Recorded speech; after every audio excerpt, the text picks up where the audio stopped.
A Isabel se le cumplió el tiempo del parto y dio a luz un hijo.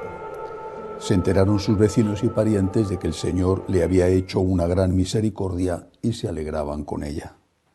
A los 8 días vinieron a circuncidar al niño y querían llamarlo Zacarías como su padre. Pero la madre intervino diciendo: no, se va a llamar Juan. Y le dijeron: ninguno de tus parientes se llama así. Entonces preguntaban por señas al padre cómo quería que se llamase. Él pidió una tablilla y escribió: Juan es su nombre. Y todos se quedaron maravillados. Inmediatamente se le soltó la boca y la lengua y empezó a hablar bendiciendo a Dios. Los vecinos quedaron sobrecogidos y se comentaban todos estos hechos por toda la montaña de Judea. Y todos los que lo oían reflexionaban diciendo: pues, ¿qué será este niño? Porque la mano del Señor estaba con él. Palabra del Señor. Gloria a ti, Señor Jesús. Estamos llegando ya a la Navidad y de nuevo la liturgia vuelve a introducirnos la figura de Juan el Bautista, en este caso el nacimiento de San Juan y la imposición del nombre. Una figura muy importante porque fue el precursor, el que preparó el camino y lo hizo de una forma extraordinaria.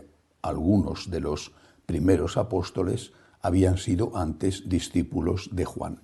Y además fue él, Juan, el que de alguna manera dio un empujón público a Cristo cuando le confirmó, cuando le bautizó en el Jordán. Pero ¿quién era Juan? ¿Qué decía de sí mismo? Decía que él era la voz que hablaba en el desierto. Decía que era alguien que preparaba el camino y que no era digno ni de desatar las sandalias. En ese momento, cuando él dice estas cosas, todavía no está en la cárcel por orden de Herodes.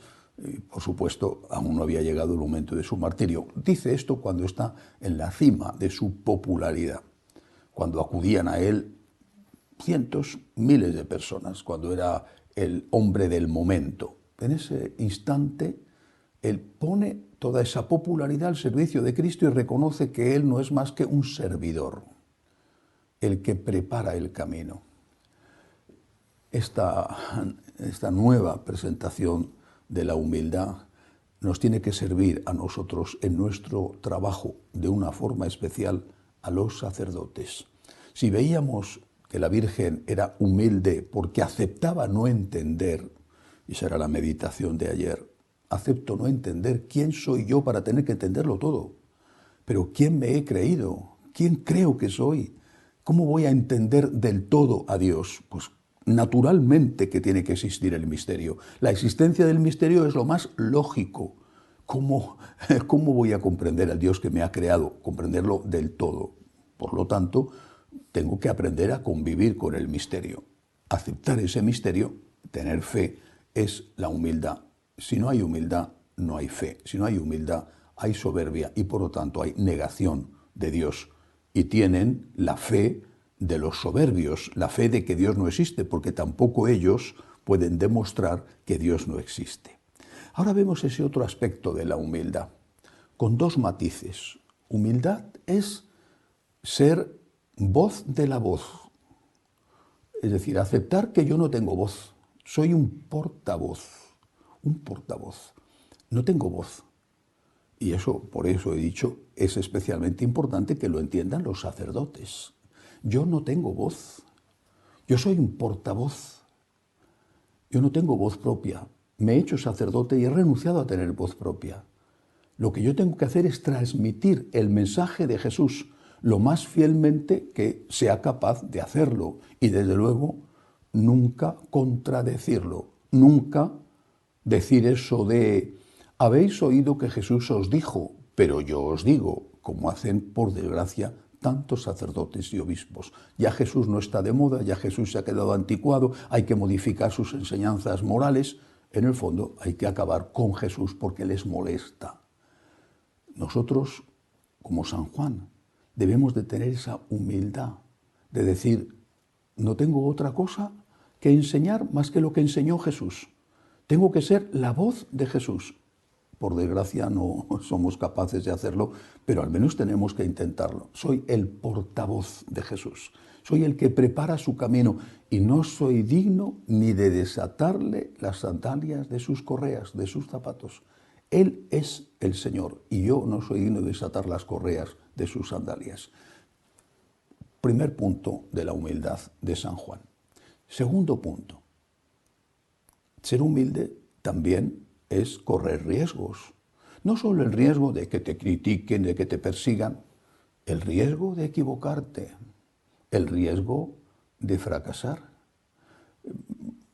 Cuando uno mira la historia, dice, a ver, los grandes, ¿no? San Francisco, Santo Domingo, San Ignacio, Santa Teresa, San Francisco de Sales, San Juan Bosco, tantos santos, fundadores de grandes congregaciones que han llegado hasta nuestros días, aunque ahora estén pasando sus dificultades. Bueno, pero han llegado a nuestros días con siglos de maravillosas obras de apostolado, de caridad. Dicen, bueno, cuando esa gente empezaba, cuando empezaba San Francisco recogiendo humildemente piedras para edificar San Damián, creyendo que eso era lo que Dios le mandaba, cuando empezaba la Madre Teresa de Calcuta, aquel primer moribundo que recogió y se llevó al templo de la diosa Kali en Calcuta para darle una muerte digna y que no muriera como un perro abandonado en la calle.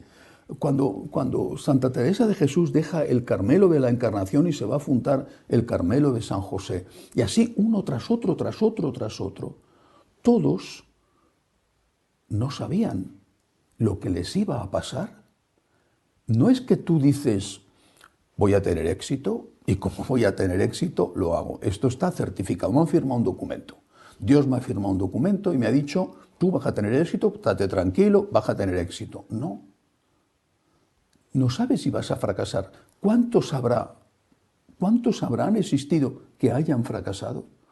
¿Por qué? No lo sé. Porque no eran santos. Puede ser, pero quizá porque no se dieron las circunstancias, no encontraron los compañeros debidos.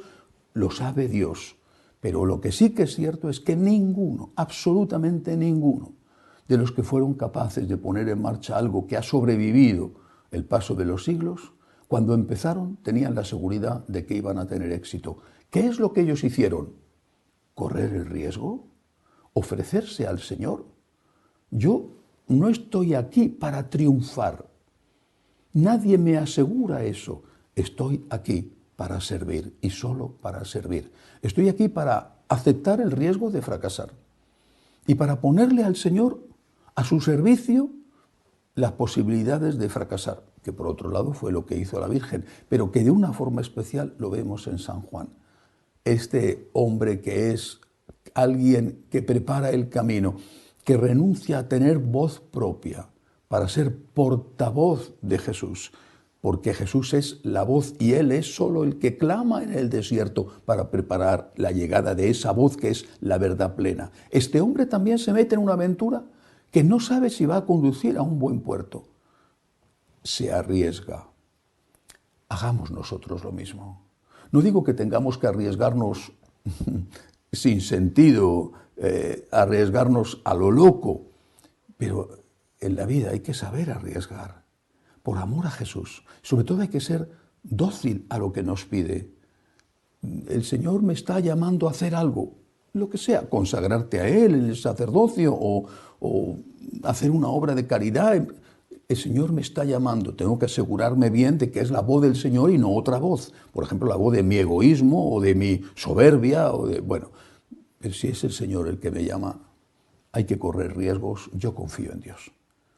Él me dará la fuerza, Él me hará capaz, Él nos hará capaces.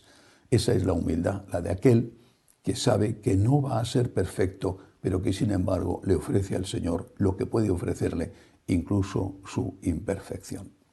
Que así sea.